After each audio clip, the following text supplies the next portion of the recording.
Welcome to today's Explainer. We are going to be talking about something we interact with literally every single day, usually without even giving it a second thought: magnets.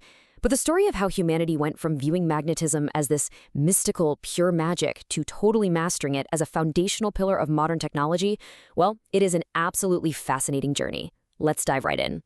But before we get into the heavy science of how these incredible invisible forces actually work, we've got to ask ourselves a pretty fun question. How were magnets first discovered? You might be picturing some highly controlled, sophisticated laboratory, right? But the actual truth is a whole lot more accidental than that. Here is our roadmap for today. We're going to cover magnets in our world, the legend of Magnus, ancient tricks and defenses, forging artificial magnets, the electromagnetism revolution, and finally, Magnetism 101, the basics. Section 1. Magnets in our world.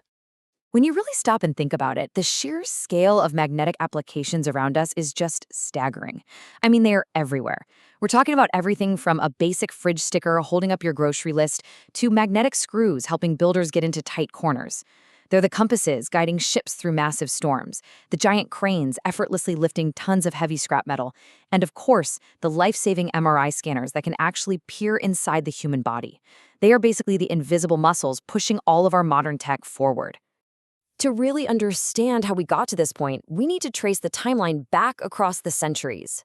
We'll start with a shepherd in ancient Greece, move through the powerful empires of ancient Egypt and China, and then jump forward to some massive scientific breakthroughs by William Gilbert in 1600 and Hans Christian Ørsted in 1820.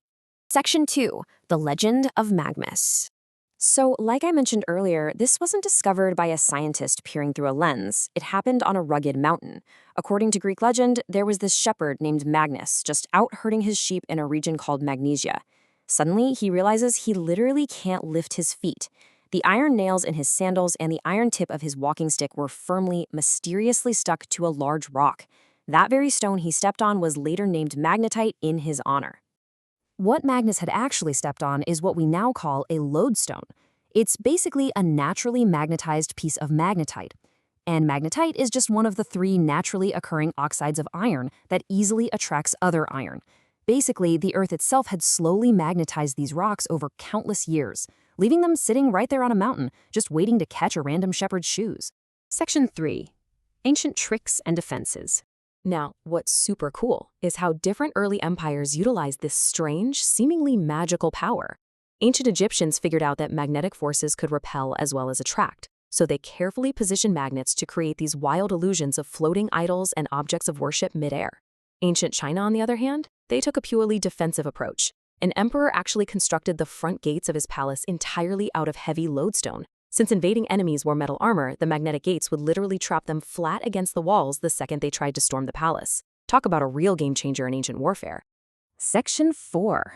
Forging artificial magnets. Fast forward out of ancient history to the year 1600. A scientist named William Gilbert publishes a groundbreaking book called De Magnete. In it, he actually outlines 3 ways humanity could deliberately create artificial magnets ourselves. First, you could repeatedly rub a steel needle with a lodestone in one single direction. Second, you could forge powdered iron at extremely high temperatures while it's under strong magnetic forces. And third, he proposed this purely theoretical idea of leaving red-hot iron bars to cool down in the Earth's natural magnetic field for 20 years. Even though it was theoretical, that was a massive conceptual leap because he was recognizing that the Earth itself is basically a giant magnet. Section 5. The electromagnetism revolution. The next huge leap happens in 1820, and it's a total scientific revolution. Hans Christian Ørsted was doing an experiment with electricity, just switching a battery's current on and off. But he happened to have a magnetic compass sitting right nearby. Ørsted notices that every single time the electric current flowed, the compass needle deflected completely away from magnetic north. That one singular, accidental observation proved once and for all that electricity and magnetism were deeply, deeply intertwined. Boom! Electromagnetism is born. Section 6. Magnetism 101. The basics. All right, now that we've unraveled the historical mystery, let's break down the hard science. Fundamentally, a magnet is simply an object that has its atoms beautifully ordered in a very specific way. That's the secret sauce behind everything from the ancient lodestone gates to modern MRI machines. It's uniform atomic structure. When those atoms perfectly align and face the exact same direction, all their tiny microscopic forces pool together into one big macro-level field that can attract iron or orient itself inside an outside magnetic field. Thanks to our modern mastery over those ordered atoms, we basically have three distinct types of magnets today. Permanent magnets, where the atoms stay aligned all on their own. Temporary magnets, which only act magnetic when they're exposed to another permanent magnetic field. And lastly, electromagnets, where the magnetic field is generated entirely by a live electric current. But, regardless of which of those three types we're talking about, the whole system operates on the exact same foundational binary, the North Pole and the South Pole. It's this constant, never-ending dynamic of attraction and repulsion that we ultimately harness to do incredibly heavy lifting, like generating the electrical grid, turning massive industrial motors, and basically powering our modern infrastructure.